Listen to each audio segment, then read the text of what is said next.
Motilal नेहरचंद institute of technology के द्वारा और भारतीय दार्शनिक अनुसंधान परिषद के आर्थिक सहयोग से आयोजित शास्त्रवार्ता समुच्चय ज्ञान मीमांसा संगोष्ठी में आज बीज व्याख्यान के रूप में प्रोफेसर सच्चिदानंद मिश्र जी ने शास्त्रवार्ता समुच्चय के विषय पर बहुत ही मार्मिक प्रवचन दिया और इस संगोष्ठी में क्या चिंतन करना चाहिए और क्या फलश्रुति निकलनी चाहिए उस पर एक हमें मार्गदर्शन भी दिया। आप सभी जानते हैं और आप सभी ने अनुभव किया होगा कि मिश्र जी के व्याख्यान से उनकी विद्वत्ता, दार्शनिक चिंतन और दार्शनिक भारतीय दर्शन और पाश्चात्य दर्शन में उनका विद्वत्तापूर्ण अध्ययन यहाँ चल रहा है। हमारे इस संस्थान के निदेशक प्रोफेसर विजय कुमार जी जैन जब से निदेशक के रूप में यहाँ जुड़े तभी से मोतीलाल नेहरचंद इंस्टीट्यूट में अलग अलग कार्यक्रमों का निरंतर आयोजन होता आ रहा है। आपने उनके स्वागत प्रवचन में सुना कि मोतीलाल नेहरचंद इंस्टीट्यूट के द्वारा प्राकृत भाषा का अध्ययन अध्यापन का कार्य विगत 35 सालों से हो रहा है। 35 सालों में यहाँ अनेक जिज्ञासुओं ने प्राकृत भाषा का अध्ययन किया और आज कई ऐसे विद्वान हैं जो वाइस चांसलर के रूप में, विभागाध्यक्ष के रूप में और अन्य अन्य जगहों पर प्राकृत भाषा का अध्ययन अध्यापन करा रहे हैं। 35 सालों की ये जो एक यात्रा है, उस यात्रा के द्वारा पूरे भारत में प्राकृत भाषा के प्रति जागृति आई है। सरकार के द्वारा भी प्राकृत भाषा का अध्ययन और अध्यापन बढ़े, उसके लिए भी प्रयास हुआ है, हो रहा है। मोतीलाल नेहरचंद इंस्टीट्यूट के द्वारा तत्वाध्यादिगम सूत्र जो जैन दर्शन का पहला संस्कृत भाषा में रचा गया ग्रंथ है। 344 सूत्रों में वाचकवर्य महास्वाति जी ने जैन दर्शन का सार संजोया और इसीलिए कलिकाल सर्वज्ञ हेमचंद्राचार्य ने जब वाचकवर्य उमास्वाति जी की स्तुति की तो उन्होंने कहा कि उपमो स्वाति संग्रहिता। इस विश्व में संग्राहक के रूप में कोई विद्वान हो सकते हैं तो वो है वाचकवर्य उमास्वाति, जिन्होंने 344 सूत्रों में पूरा जैन दर्शन संग्रहित कर दिया। उसके पहले जैन दर्शन पढ़ने के लिए 45 या 32 या और भी जो 72 84 आगम मौजूद थे, उन आगमों का अध्ययन आवश्यक माना जाता है। आज भी कई बार ये प्रश्न पूछा जाता है कि जैन दर्शन को समझना हो तो कोई एक ग्रंथ कौन सा हो सकता है जिसके अध्ययन से जैन दर्शन में, जैन शास्त्रों में प्रवेश कर सके।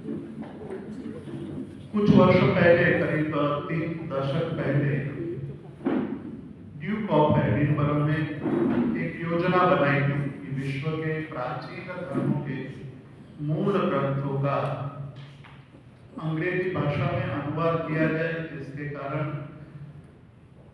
तत्त दर्शनों के जिज्ञासुओं को मार्गदर्शन मिले, उनकी जिज्ञासा शांत हो। तभी पूछा गया था कि जैन दर्शन का कौन सा ग्रंथ जिसका अंग्रेजी भाषा में अनुवाद किया जाना चाहिए। तो विश्व के जैन विद्वानों ने उस समय तत्वार्थाधिगम सूत्र पसंद किया था और उसका अनुवाद हुआ प्रोफेसर नंदकुमार टाटिया जी ने, और सभी जो कमेटी बनी थी उन लोगों ने उसका अनुवाद किया और ड्यूक ऑफ एडिनबरो ने दैट विच नाम से वो प्रकाशित किया। तो जब हम तत्वार्थाधिगम सूत्र का अध्ययन करते हैं तो उस समय दार्शनिक परंपरा कैसी थी, जैन दर्शन में दर्शन विषय किस प्रकार का चिंतन चल रहा था, वो एक बहुत ही महत्वपूर्ण बात है। हमें वो गौर से उसका चिंतन करना पड़ेगा, तभी भारतीय दर्शन में और जैन दर्शन में दार्शनिक विकास कैसे हुआ। पहले जब हम देखते हैं तो हमारे सामने जैन आगम ग्रंथों में आचार्य सूत्र, सूत्रकृतांग सूत्र, भगवती सूत्र और अनुयोगद्वार सूत्र जैसे ग्रंथों में दार्शनिक चिंतन तो हुआ है, लेकिन वो दार्शनिक चिंतन बिखरा हुआ है और उसको संजोने का काम प्रारंभ किया वाचकोरे मार्क्सवादी जी ने, और उसके बाद तुरंत ही सिद्धसेन दिवाकर सूरी ने द्वात्रिंशत् द्वात्रिंशिका की रचना की, और द्वात्रिंशत् द्वात्रिंशिका में कई ऐसी द्वात्रिंशिकाओं की रचना की जिसमें उन्होंने तत्त दर्शनों का गंभीर चिंतन प्रस्तुत किया। मैं यहाँ विस्तार से बात नहीं करूंगा, केवल इंगित ही करूंगा। एक द्वात्रिंशिका का नाम है नियति द्वात्रिंशिका। हम नियतिवाद की चर्चा करते हैं और नियति की बात जब करते हैं तो गोशालक का नाम याद आता है। श्रवण भगवान महावीर जब विचरण कर रहे थे, गौतम बुद्ध जब विचरण कर रहे थे, तब गोशालक भी विचरण करता था। और गोशालक की जो बातें हमें जैन आगमों में और बौद्ध त्रिपिटक, बौद्ध पाली त्रिपिटक ग्रंथों में जो प्राप्त हो रही है, उससे यह तो निश्चित रूप से पता चलता है कि बुद्ध और महावीर से भी ज्यादा प्रभावशाली गोशालक था। उनकी शिष्यों की संख्या महावीर और बौद्धों के शिष्यों की संख्या से अधिक थी। ये बात कल्पसूत्र में भी कही गई है। तो ये बात तो निश्चित है कि गोशालक की बात उस जमाने में लोग को ज्यादा पसंद करते थे, लेकिन आज हमारे सामने ये बात नहीं है कि गोशालक कैसी युक्तियों का प्रयोग करके लोगों को प्रभावित करते थे। हमारे पास कोई उनका ग्रंथ नहीं है, हालांकि किसी शास्त्रों का निर्माण नहीं हुआ होगा या शास्त्रों का निर्माण हुआ भी होगा तो लिखित रूप में नहीं आया होगा, इसलिए बहुत कम समय में ही गोशालक की परंपरा नष्ट हो गई। सिद्धसेन दिवाकर सूरी ने जो नियति द्वात्रिंशिका की रचना की है, उसमें उन्होंने नियतिवाद के क्या तर्क थे, उस तर्कों की बात कही है कि नियतिवादी दर्शन अपने दर्शन की सिद्धि के लिए कौन से तर्क का उपयोग करते थे। ए भाषण ने हिस्ट्री एंड डॉक्ट्रिन्स ऑफ आदिवत ग्रंथ लिखा, लेकिन उन्होंने ये सिद्धसेन दिवाकर सूरी के नियति द्वात्रिंशिका का उपयोग नहीं किया था, इसलिए कई जगह पर उन्होंने ये बात छोड़ दी कह करके कि उनका क्या तर्क रहा होगा ये पता नहीं है। उसके बाद पीटर बात्सोरोविच ने अभी कुछ समय पहले, 1-2 साल पहले दो भागों में नियतिवाद का पुनः प्रकाशन किया है। एक भाषण के अध्ययन से भी आगे निकल करके उन्होंने अध्ययन किया है। सिद्धेश्वर दिवाकर सूरी जब किसी दर्शन की बात करते हैं तो उस दर्शन के मूल तत्वों की बात करते हैं, वहां कहीं भी अपने विचारों का मिश्रण नहीं करते। उसके बाद हम द्वादशार्णय चक्र का जब जिक्र करते हैं तो द्वादशार्णय चक्र में भी नियतिवाद के कुछ ऐसे तर्क है जो अन्यत्र हमें देखने को नहीं मिलता है। नियति, काल, स्वभाव, नियति, कर्म और पुरुषार्थवाद के मूल तर्कों को भी हमें देखना हो तो द्वादशार्णय चक्र में हमें देखने को मिलता है।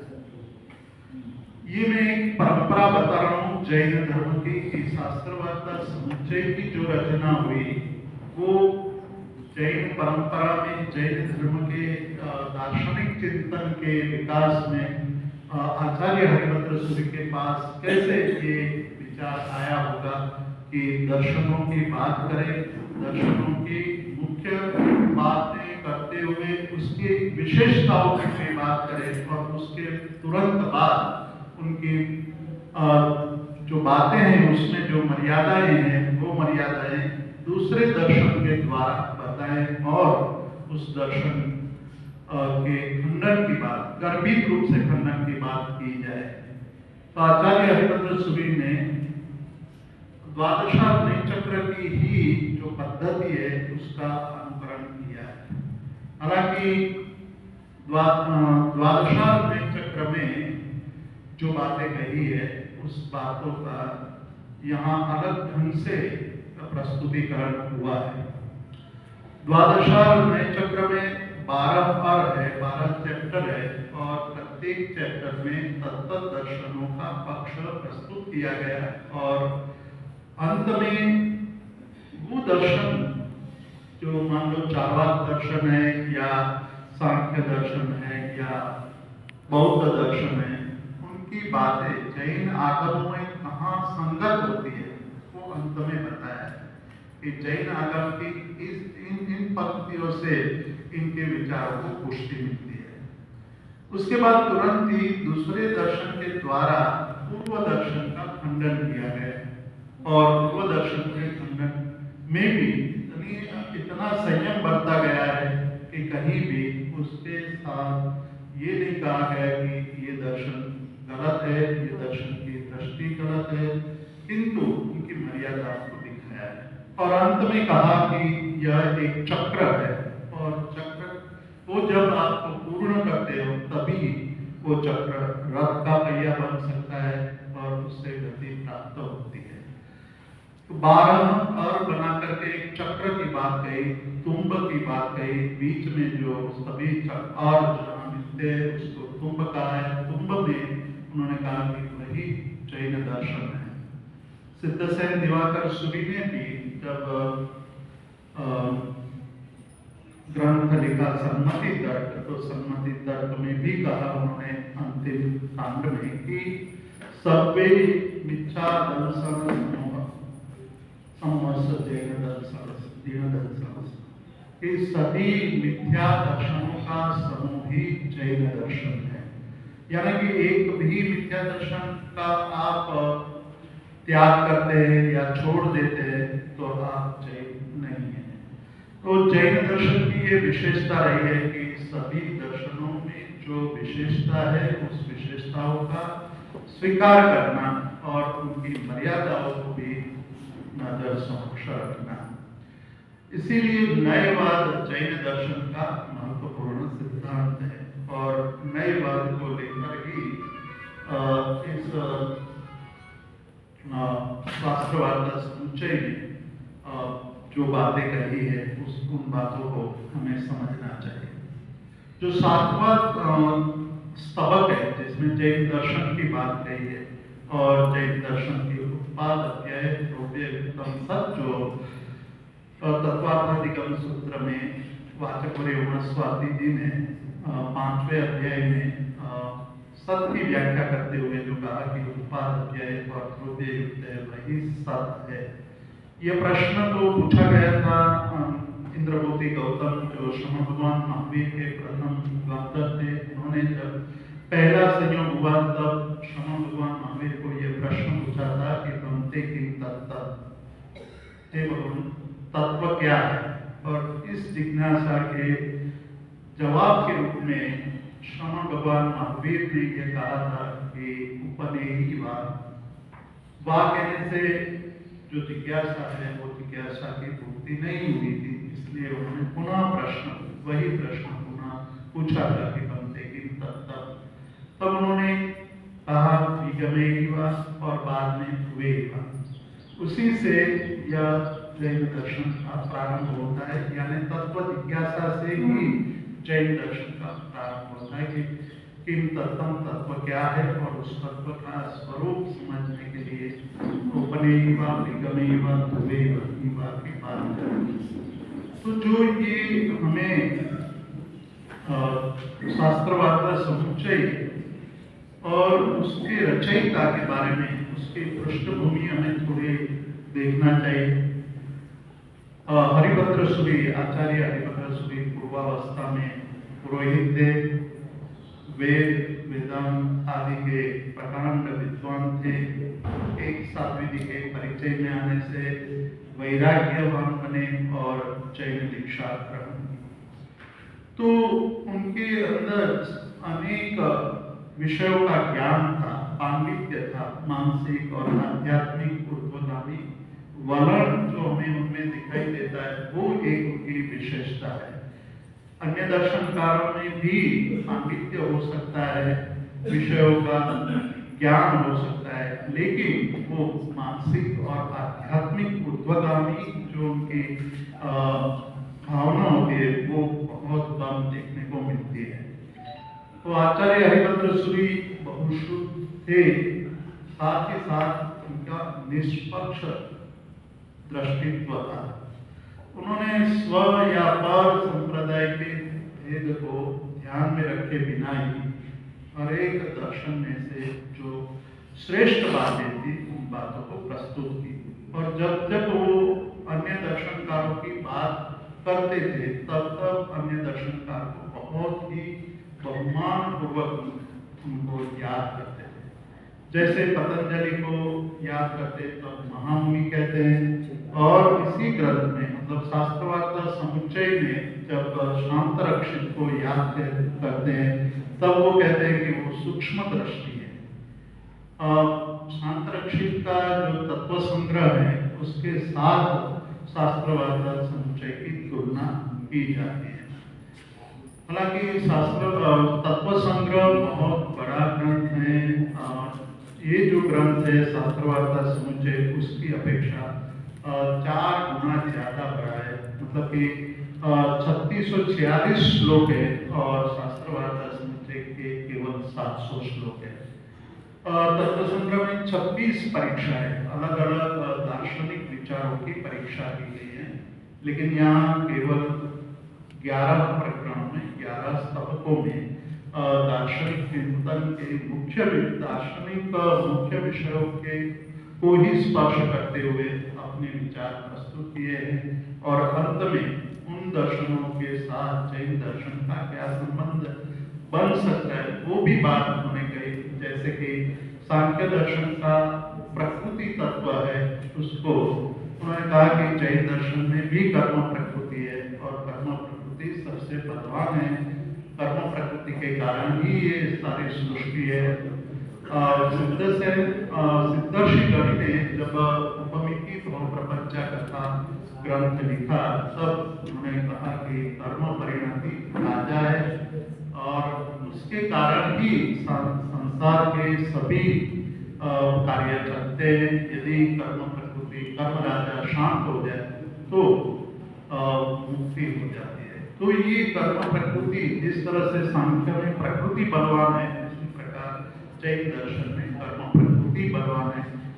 इस प्रकार से उन्होंने हर एक स्तबक के अंत में उसका संबंध जैन दर्शन में कैसे कर सकते हैं, समन्वय कैसे कर सकते हैं, उसका उन्होंने विचार प्रस्तुत किया है और इस ग्रंथ का अध्ययन करने से जिज्ञासु के मन में अन्य दर्शनों के प्रति भी सद्भावना और समन्वयात्मक दृष्टि पनपती है और उसी कारण जब भी वो अन्य दर्शन का अध्ययन करता है तो उसमें खंडन मंडन की बात नहीं आती है, लेकिन उसमें जो विशेषता है उस विशेषता को समझने की बात आती है।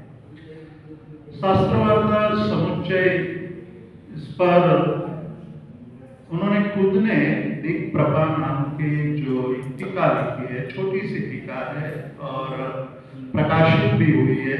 उसका अनुवाद मूल कारिकाओं का अनुवाद के दीक्षित ने हिंदी भाषा में किया है और साथ में विशेष टिप्पण भी दिए हैं, जिसके कारण ये जो कारिका है उस कारिकाओं का क्या रहस्य है उस रहस्य को समझने सरलता। लक्ष्मण सूरी नाम के एक आचार्य हुए जो लावण्यसूरी जो नैमिषारण्य के शिष्य थे, उन्होंने उसका गुजराती में अनुवाद किया है, विस्तार से अनुवाद किया है। उस पर उन्होंने संस्कृत में टीका भी लिखी है। करीब 1100-1200 साल बाद महोपाध्याय यशोविजय जी ने बहुत विस्तृत व्याख्या लिखी है। उस व्याख्या का नाम है स्याद्वाद कल्पलता। स्याद्वाद कल्पलता नव्य न्यायानुसारी टीका है, व्याख्या है और बहुत ही क्लिष्ट भी है, किंतु उसका भी हिंदी अनुवाद हुआ है। आचार्य बद्रीनाथ शुक्ल जी जब जैनाचार्यों को पढ़ाने के लिए गुजरात जाया करते थे, तब उस समय जैन मुनियों की इच्छा थी कि ये स्याद्वाद कल्पलता का अध्ययन कराए। बद्रीनाथ शुक्ल जी ने पूरा स्याद्वाद कल्पलता का अध्ययन करवाया। जब अध्ययन करवा रहे थे तब साधु उसके नोट लिखते थे। उस नोट को बद्रीनाथ शुक्ल को समर्पित की थी। बद्रीनाथ शुक्ल ने उनका संशोधन करके 11 भागों में वो प्रकाशित हुआ। द्वारका से गुजरात का एक छोटा सा गांव है, वहां से दिव्य दर्शन कार्यालय से वो प्रकाशित हुआ है। इस प्रकार से ये शास्त्रवाद समुच्चय ग्रंथ एक बहुत ही महत्वपूर्ण ग्रंथ है, जैन दर्शन को समझने के लिए आवश्यक ग्रंथ है। इस प्रकार कई ग्रंथों का अध्ययन करने से भारतीय परंपरा में दार्शनिक जो परंपराएं चली है उसका मूल क्या है, उसके साथ क्या उनका रहस्य है, वो सारा समझने के लिए शास्त्रवाद समुच्चय जैसे ग्रंथों का अध्ययन आवश्यक है। इसलिए ये ग्रंथ पर एक संगोष्ठी का आयोजन किया जाए, ऐसा हमारी कमेटी में विचार किया गया था। कमेटी में आचार्य श्री सच्चिदानंद जी मिश्र जी भी मेंबर है। उन्होंने कहा कि इस प्रकार से ये ग्रंथ का यदि अध्ययन होता है तो बहुत लाभ हो सकता है। आज आपने उनके व्याख्यान से उसकी जो महत्ता है उसके विषय में सुना और इन 3 दिनों में हम अलग अलग विद्वानों के द्वारा ये शास्त्रवाद समुच्चय ग्रंथ के विषय में और गंभीर चिंतन करेंगे और जो मिश्र जी की प्रोफेसर मिश्र जी की जो भावना है वो भावना के अनुरूप हम यहाँ चिंतन करेंगे और उसमें से नवनीत निकालेंगे। यहाँ भी जो ग्रंथ प्रकाशित हुआ वो ग्रंथ प्राकृत काव्य कविता, वो मूलतः गाथा सप्तशती की पसंद चुनी हुई गाथाओं का हिंदी में काव्यात्मक अनुवाद है। प्रोफेसर कुशल प्रसाद जैन जी ने किया है। आप सबको पता है कि प्राकृत भाषा में गाथा सप्तशती एक अनमोल रत्न की तरह है। उसकी प्रत्येक गाथाएं एक एक ग्रंथ के समान है कि उसका यदि विश्लेषण किया जाए, विशेष विश्लेषण किया जाए तो एक एक गाथा पर एक एक ग्रंथ हम लिख सकते हैं, इतना गंभीर ज्ञान है। Professor GC. पांडे जी ने इसका अनुवाद किया है, जो काव्यात्मक, उनका भी काव्यात्मक अनुवाद है जो महिलाएं नाम से प्रकाशित हुआ है। उसमें उन्होंने ये कहा कि ये हमारी ग्रामीण संस्कृति है, भारत की ग्रामीण संस्कृति को समझना तो ये एक मूलभूत ग्रंथ है। ग्रामीण संस्कृति कैसी थी, महिलाएं किस प्रकार से कार्य करती थी, सोचती थी, उस विषय में ये 700 गाथाएं हमें प्राप्त होती है। उसमें से कुछ चुने हुए गाथाओं का यहाँ अनुवाद प्रस्तुत किया गया है। आज यहाँ इस सभा में कई विशिष्ट अतिथि भी मौजूद है।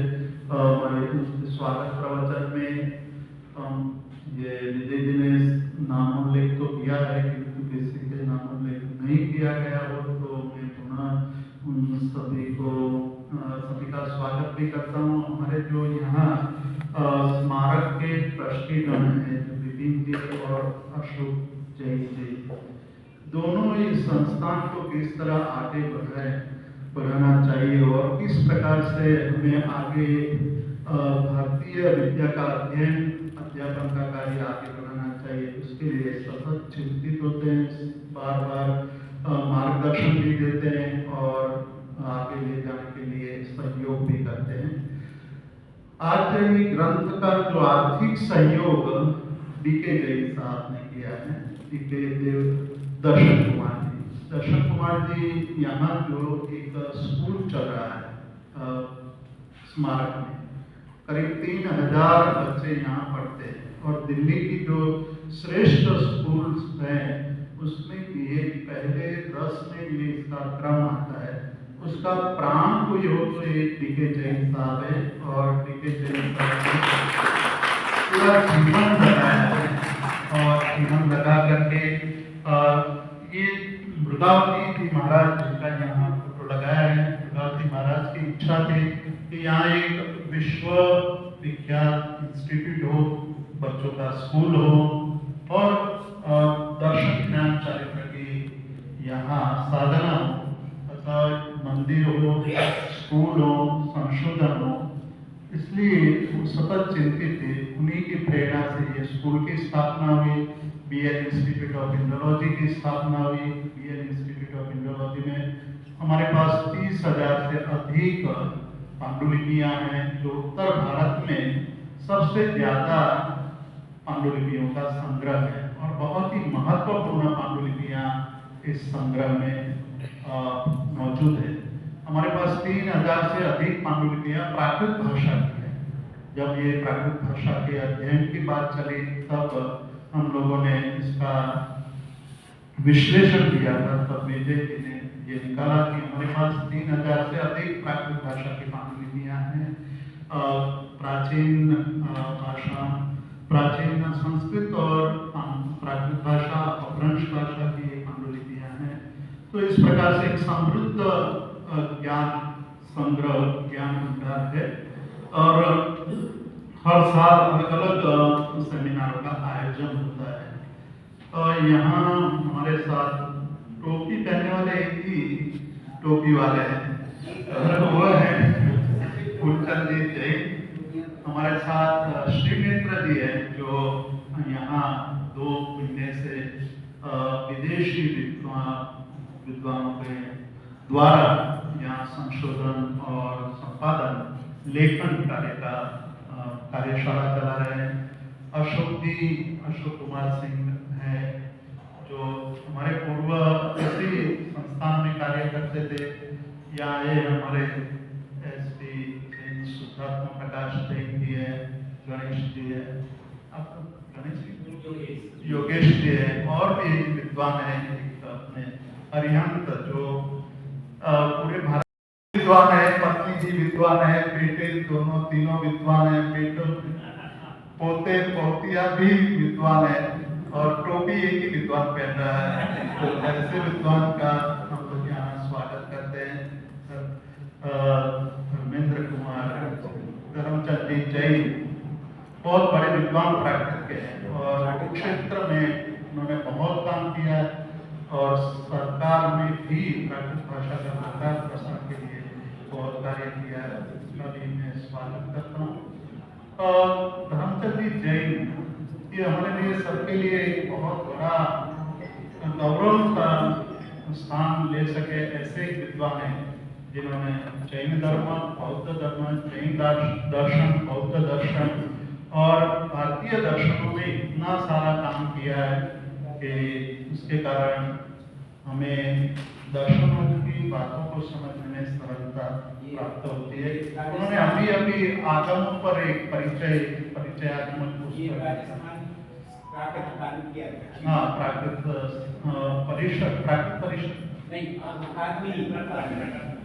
प्राकृत अकादमी के भी अध्यक्ष बने हैं और उनकी भावना है कि हर एक राज्य में इस प्रकार का परिषद होना चाहिए। कमलेश कुमार जैन है, प्रद्युम्न कुमार शाह जी है और पीछे जो और एक टोपी पहने लेकिन विदेशी टोपी पहन कर नाम है जय कुमार उपाध्याय जी। उन सभी का मैं स्वागत करता हूँ और किसी और का नाम नहीं दे पाया हूँ तो मुझे क्षमा कीजिएगा। बहनों में भी बहुत बड़ी बड़ी विदुषियाँ हैं। मुझे कहा गया था विजय जी के द्वारा कि आप एक बार सभी विद्वानों का पुनः स्वागत कीजिएगा। कुछ लोग बाद में भी आए हैं, डॉक्टर सुनील भारती, अशोक जी, डॉक्टर प्रोफेसर अशोक जी। मैं ज़्यादा समय नहीं लूँगा और मैं यही अपनी बात को समाप्त करता हूँ। हम आगे प्रोफेसर एम चंद्रशेखर जी को माइक